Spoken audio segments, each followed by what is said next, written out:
साल 2023 में अगर आप भारतीय हैं और सोशल मीडिया का इस्तेमाल करते हैं तो आप में से शायद ही कोई हो जिसने इस इंसान की तस्वीर नहीं देखी हो। आप इस इंसान को कैसे जानते हैं? हो सकता है आपने मीम्स देखे होंगे, शॉर्ट्स देखे होंगे या रील्स देखी होंगी, या फिर आपने ये देखा होगा। ये क्या है? शार्क टैंक इंडिया का पहला एपिसोड। अब मैं आज इसके बारे में क्यों बात कर रहा हूँ? क्योंकि जब से शार्क टैंक आया है और ख़ासकर पोस्ट कोविड हम ऐसा देख रहे हैं कि हिंदुस्तान में एक नए कल्चर का जन्म हुआ है। कल्चर जिसका नाम है स्टार्टअप कल्चर। स्टार्टअप कल्चर यानी कि एक नया बिजनेस शुरू करना, एक नया बिजनेस नए इनोवेशन के ज़रिए, नई टेक्नोलॉजी के ज़रिए दुनिया भर तक पहुंचाना।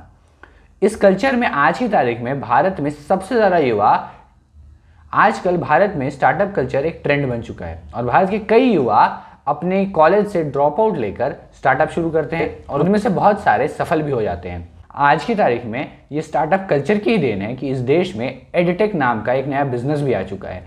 आज की तारीख में ऐसी एडटेक कंपनियां यूनिकॉर्न बन गई हैं। अब यूनिकॉर्न क्या होता है? यूनिकॉर्न मतलब वो वाला यूनिकॉर्न नहीं। यूनिकॉर्न मतलब कोई ऐसी नई कंपनी जो अभी अभी बनी हो, जिसे बहुत कम समय हुआ हो बने हुए, और उसकी जो पूरी वैल्यूएशन है वो $1 बिलियन माने कि 8,000 करोड़ को पार कर जाए। अब ऐसे ही एक स्टार्टअप फाउंडर हैं ये अलख पांडे। इनकी जर्नी के बारे में मैं आपको बताऊं तो ये रूम में व्हाइट बोर्ड लगाकर पढ़ाया करते थे, पंखा बंद करके। मैं खुद इनसे पढ़ चुका हूं। ये वीडियो उनके बारे में नहीं है, बस मैं बता रहा हूं कि किस तरीके से स्टार्टअप कल्चर ने इनकी ज़िंदगी को बदला और आज की तारीख में इनकी कंपनी फिजिक्स वाला $1 बिलियन की इवैल्यूएशन को पार कर चुकी है। इसके अलावा अनअकैडमी, जो कि एक समय पर IPL की भी स्पॉन्सर थी, वो भी एक स्टार्टअप है। इसके अलावा हमारे आसपास ना जाने कितनी ही ऐसी कंपनीज हैं। ये जो चश्मा मैंने पहन रखा है, ये चश्मा भी एक स्टार्टअप का ही नतीजा है। ओला, उबर, हमारे फ़ोन में जितने ऐप्स हैं लगभग सब स्टार्टअप्स हैं। तो इनसे मैं आपको क्या समझाना चाहता हूँ? मैं आपको समझाना चाहता हूँ स्टार्टअप्स की महत्वता। और जब किसी चीज़ की हमारी ज़िंदगी में इतनी ज़्यादा महत्वता होती है तो हमें ये भी समझना चाहिए कि हमारी सरकारें, हमारा देश क्या कर रहा है उस चीज़ को बढ़ाने के लिए। अब एक क्लिप देखिए। चारों तरफ संभावना ही संभावनाएं। इन्होंने अविश्वास के प्रस्ताव की आड़ में जनता के आत्मविश्वास को तोड़ने की विफल कोशिश की है। आज भारत के युवा रिकॉर्ड संख्या में नए स्टार्टअप लेकर के दुनिया को चकित कर रहे हैं। आज भारत में रिकॉर्ड विदेशी निवेश आ रहा है। अभी से कुछ दिन पहले ही हमारे देश के प्रधानमंत्री जब संसद में अविश्वास प्रस्ताव का जवाब दे रहे थे, तब उन्होंने हिंदुस्तान की स्टार्टअप्स का जिक्र किया और जिक्र किया कि किस तरीके से आज भारत दुनिया भर में स्टार्टअप कल्चर के लिए एक बहुत ही अच्छी जगह बन चुकी है। हिंदुस्तान में कितनी सहूलियत से आप स्टार्टअप शुरू कर सकते हैं। तो आप देख रहे हैं स्टार्टअप नाम की चीज़, जो कि शायद कुछ समय पहले तक लोग क्रिंज बोल देते होंगे या फिर कह देते होंगे ये क्या चीज़ है, आज देश का प्रधानमंत्री देश की संसद में स्टार्टअप का जिक्र कर रहा है।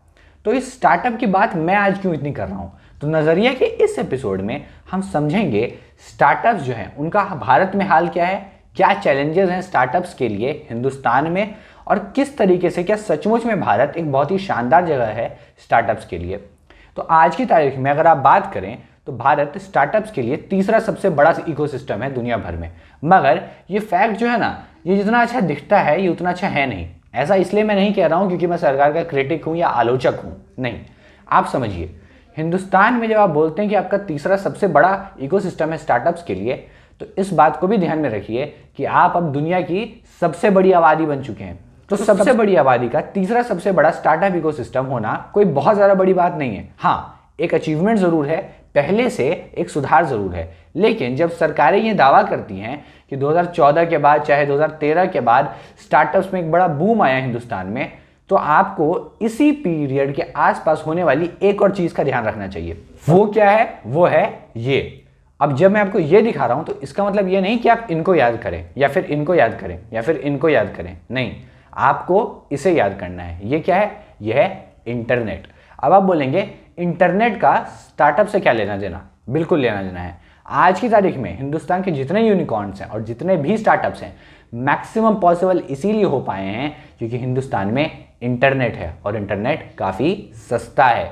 इंटरनेट के कारण ही आज सोशल मीडिया इतना ज़्यादा एक्सेसिबल बन चुका है, और सोशल मीडिया, इंटरनेट और ये जो कनेक्टिविटी पूरी दुनिया को मिली है इंटरनेट नाम के इस टूल के कारण, जो कि 2012, 13, 14 ऑनवर्ड्स, खासकर 2015 के बाद एक अलग ही बूम पकड़ लिया, जिसने, आप भी इस चीज़ को मानेंगे कि 2012-13 के पहले दुनिया भर में उस तरीके से इंटरनेट की रीच नहीं थी, उस तरीके से जो सोशल मीडिया है उसकी रीच नहीं थी। मगर उसके बाद ही एक तरीके से सोशल मीडिया दुनिया भर तक पहुंचता है, और आज की तारीख में दुनिया के शायद सबसे ज़्यादा सोशल मीडिया यूज़र्स हिंदुस्तान में ही हों। तो इस वक्त जब ऐसी हालत है सोशल मीडिया की और इंटरनेट की दुनिया भर में, तो कहीं ना कहीं ये सिर्फ अकेले सरकारों का कंट्रीब्यूशन नहीं है। अगर हिंदुस्तान में स्टार्टअप्स अच्छा कर रहे हैं और हिंदुस्तान तीसरा सबसे बड़ा इकोसिस्टम बन भी पाया है, तो उसमें सरकार जितनी अपनी पीठ थपथपाती है, सरकार को इस बात का भी ध्यान रखना चाहिए कि किस तरीके से इंटरनेट का भी उसी समय आना सरकार के लिए बेनिफिशियल रहा। अब आप में से कुछ लोग मुझे कह रहे होंगे कि तुम तो सरकार की आलोचना ही करते हो हर वीडियो में। ऐसा नहीं है। जब हम किसी भी सरकार की तारीफ करते हैं तो हमें उसके साथ साथ जो हो रही दुनिया भर में चीज़ें हैं उसको भी गौर करना होगा। आप अगर इतिहास में भी जाएंगे और जितने भी महान शासक थे, जितने भी महान राजा थे, जितने भी अच्छे राजा थे, उन राजाओं के साथ आप देखिएगा तो कहीं ना कहीं उन्हें किस्मत का भी बहुत साथ मिला। आप देखिए अलाउद्दीन खिलजी, अकबर, इन सब के समय में उतने सूखे नहीं पड़े जितने इनकी तुलना में जो कमज़ोर शासक रहे उनके समय में पड़े। तो कहीं ना कहीं जो सूखा पड़ना उस समय में था, वही आज की तारीख में दुनिया भर में हो रही प्रॉब्लम्स को आप समझ सकते हैं। तो कहीं ना कहीं ये जो तीसरा सबसे बड़ा इकोसिस्टम हमने बनाया है, इसके पीछे की चीज़ समझना हमें ज़रूरी है। अब अगली चीज़ क्या है? स्टार्टअप्स तो हिंदुस्तान में बहुत सारे हैं और हर रोज़ हर बंदा स्टार्टअप करता है। ये जो वीडियो आप देख रहे हैं नज़रिया, ये भी हो सकता है एक स्टार्टअप ही हो। वैसे ही इस देश में जब ये स्टार्टअप कल्चर बढ़ा है तो इसका एक और इम्पॉर्टेंट रीज़न क्या है? वो है ये क्या है? Engineering, B Tech. इंजीनियरिंग और बीटेक का फेलियर भी कहीं ना कहीं स्टार्टअप के लिए एक बड़ा रीज़न बना है। अब आप बोलेंगे ये कैसे? इंजीनियरिंग और बीटेक से बहुत सारे लोग जब उब जाते हैं और हिंदुस्तान का एजुकेशन सिस्टम उन्हें उस तरीके की पढ़ाई या उस तरीके की जॉब्स नहीं दे पाता है, तब वो सोचते हैं कि खाली समय में हम करें क्या, और कॉलेज से ड्रॉप आउट लेते हैं। इनफैक्ट मैंने आपको जिनका एग्जाम्पल लिया, यानी अलख पांडे, वो खुद एक कॉलेज ड्रॉप आउट है। तो हिंदुस्तान में जितने भी स्टार्टअप्स हैं उनमें से बहुत सारे स्टार्टअप्स में आप ये सिमिलैरिटी देखेंगे, उनमें से मैक्सिमम लोग इंजीनियरिंग कॉलेजेस के ड्रॉप आउट है। तो स्टार्टअप कल्चर को प्रमोट करने में कहीं ना कहीं अगर आप देखें तो एक साइड ये भी है, इंजीनियरिंग की जो खराब एजुकेशन है उसने कहीं ना कहीं एक प्लस पॉइंट के रूप में काम किया है स्टार्टअप कल्चर के लिए। और आज की तारीख में स्टार्टअप कल्चर इतना हावी हो चुका है कि शायद ही ऐसा कोई इंजीनियर हो जो अपना स्टार्टअप शुरू करने का ना सोच रहा हो। लेकिन इंजीनियरिंग की खराब पढ़ाई या फिर इंजीनियरिंग का पुराना करिकुलम भी इसके लिए बहुत ज़्यादा जिम्मेदार है। आप देख सकते हैं किस तरीके से कई बार गलत चीज़ें भी सही काम कर जाती हैं किसी देश के लिए। अब एक और आंकड़े को देखते हैं। अगर आप देखें तो दुनिया भर में जो ईज ऑफ डूइंग बिजनेस का इंडेक्स है उसमें हिंदुस्तान की रैंकिंग साल 2020 के हिसाब से 63वीं है। इसका मतलब क्या है? यानी कि हिंदुस्तान जो 190 देशों को उसमें लिस्ट किया गया उसमें 63वां है। तो कहीं ना कहीं आप देख रहे होंगे उतनी अच्छी रैंक नहीं है। हाँ, सरकार ये ज़रूर थपथपाती है अपनी पीठ कि 2013 के आसपास उसमें रैंकिंग हिंदुस्तान की 142वीं थी और वहाँ से बढ़ाकर हम 63 तक लाए। लेकिन आप इस फ़र्क को समझिए कि 142 से आप 63 तक ही आए हैं। अभी भी हिंदुस्तान को बहुत काम करना बाकी है।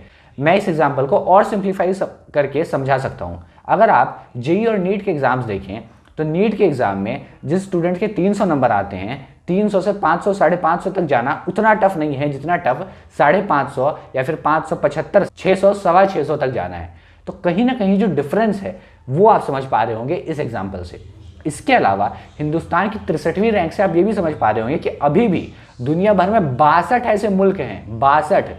जब हम ये बोल रहे हैं आज की तारीख में कि हमें विश्व गुरु बनाना है हिंदुस्तान को, तो 63वीं रैंक से सेटिस्फाई अगर हम होना बंद करेंगे तभी ये हो पाएगा। इसके अलावा और क्या क्या फैक्टर्स हैं जो स्टार्टअप्स को प्रमोट करते हैं? तो उन फैक्टर्स को समझने के लिए क्यों ना हम उन देशों की लिस्ट पे गौर करें जो स्टार्टअप्स के क्षेत्र में बहुत अच्छा कर रहे हैं। वैसे कुछ देश हैं, चेक रिपब्लिक, फिनलैंड, स्वीडन। अगर आप इन सभी देशों को देखें तो इनमें आपको एक और सिमिलैरिटी मिल जाएगी। वो क्या है? Happiness index. यानी इस देश में, यानी इन सभी देशों में लोग खुश हैं, लोग बेफिक्र हैं, लोगों को बहुत ज़्यादा चिंता नहीं है, क्योंकि खुशी और चिंता ये दोनों एक दूसरे के इन्वर्सली प्रोपोर्शनल होते हैं। यानी कि खुशी ज़्यादा तो चिंता कम, चिंता ज़्यादा तो खुशी कम। तो कहीं ना कहीं उसके कारण वहाँ के जो लोग हैं उनमें रिस्क टेकिंग एबिलिटी ज़्यादा होती है। जबकि हिंदुस्तान का माइंडसेट स्टार्टअप को बिल्कुल प्रमोट नहीं करता, क्योंकि हिंदुस्तान में ज़्यादा बेहतर आज भी हिंदुस्तान की बहुसंख्यक आबादी ये सोचती है कि उन्हें कोई जॉब्स मिल जाए तो ज़्यादा बढ़िया है, कौन रिस्क ले। तो जो रिस्क टेकिंग एबिलिटी का फैक्टर है ये भी हमें हिंदुस्तान में बढ़ाना होगा। समय के साथ ये बढ़ जरूर रहा है, लेकिन अभी भी इस पे हमें काफ़ी काम करने की ज़रूरत है और इन सभी देशों से इंस्पायर होने की ज़रूरत है। इसके अलावा अगर स्टार्टअप्स को लेकर हिंदुस्तान में एक सबसे बड़ी दिक्कत की मैं बात करूं तो वो क्या है, वो है ब्यूरोक्रेसी यानी बाबूशाही। बाबूशाही क्यों दिक्कत है? क्योंकि आज की तारीख में अगर आप इस देश में स्टार्टअप शुरू करेंगे तो आपको इतने क्लियरेंसेस की ज़रूरत पड़ेगी कि आप सोच भी नहीं सकते। आप अगर कुछ नया करने जाएं तो क्लियरेंस, आप कुछ अलग करने जाएं तो क्लियरेंस, आपको कुछ अलग तरीके से बनाना है उसके लिए क्लियरेंस, आपको अपनी ही जगह पे कुछ अलग बनाना है उसके लिए क्लियरेंस। ऐसा नहीं है कि सरकार ने इसके लिए काम नहीं किया है। इनफैक्ट मैं आपको बताऊं, जब से मोदी सरकार आई है तब से तकरीबन एक रिपोर्ट के हिसाब से सरकार की, उन्होंने 34,000 से ज़्यादा अलग अलग जो फॉर्मेलिटीज़ होती थी, पेपर वर्क होता था बिजनेस इस्टेब्लिश करने के प्रोसेस में, उनको हटाया। और तो और 3 से 4,000 बिजनेस रिलेटेड ऐसे केसेस थे जिनको डीक्रिमिनलाइज किया। अब आप में से कुछ लोग सोच रहे होंगे कि डीक्रिमिनलाइज करने से मुकदमों को या फिर धाराओं को कैसे बिजनेस प्रमोट होगा? तो बिजनेस प्रमोट होगा अगर आप कुछ धाराओं को डीक्रिमिनलाइज कर दें तो ऐसा हो लोगों की रिस्क टेकिंग एबिलिटी बढ़ सकती है। अगर बिजनेस से रिलेटेड उनसे गलती से कोई अपराध हो भी गया, अपराध मतलब एज एन क्राइम नहीं, अगर बिजनेस से रिलेटेड कोई गलती उनसे हो भी जाती है तो कम से कम वो इस चीज़ को लेकर आश्वस्त रहेंगे कि उनको जेल नहीं जाना पड़ेगा। तो जब आप ये एश्योरेंस देंगे तो लोग बिजनेस की तरफ ज़्यादा बढ़ेंगे। इसलिए सरकार ने अभी हाल ही में कुछ समय पहले भी काफ़ी सारी चीज़ों को डीक्रिमिनलाइज किया था और काफ़ी सारे बिजनेस रिलेटेड चीज़ों को डीक्रिमिनलाइज कर स्टार्टअप को प्रमोट कर रही है हिंदुस्तान की सरकार हिंदुस्तान में।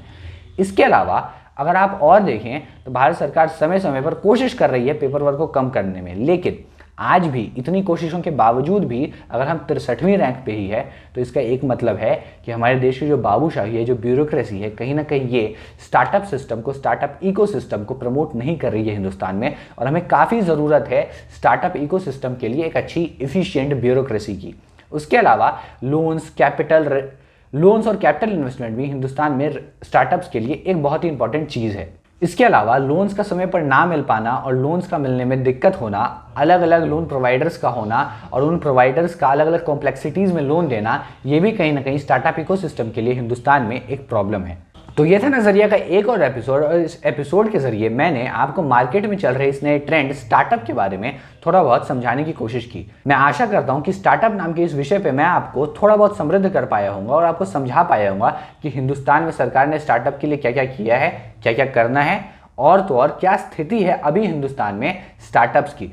और स्टार्टअप्स मैं आपको बता रहा हूँ आपके और हमारे लिए बहुत ज़्यादा ज़रूरी हैं, क्योंकि स्टार्टअप्स कहीं ना कहीं अपने साथ एक ऐसा इनोवेशन लेके आते हैं जो कि मैन काइंड और ह्यूमैनिटी के लिए बहुत बेहतर होगा। और अगर भारत को सचमुच में किसी दिन विश्व गुरु बनना है तो स्टार्टअप्स के बिना वो संभव नहीं हो पाएगा। अगर आप इस वीडियो को अभी तक देख रहे हैं तो आपका बहुत बहुत शुक्रिया। मैं आगे भी लौटूंगा ऐसे ही वीडियोज़ के साथ, तब तक आप देखते रहें नज़रिया।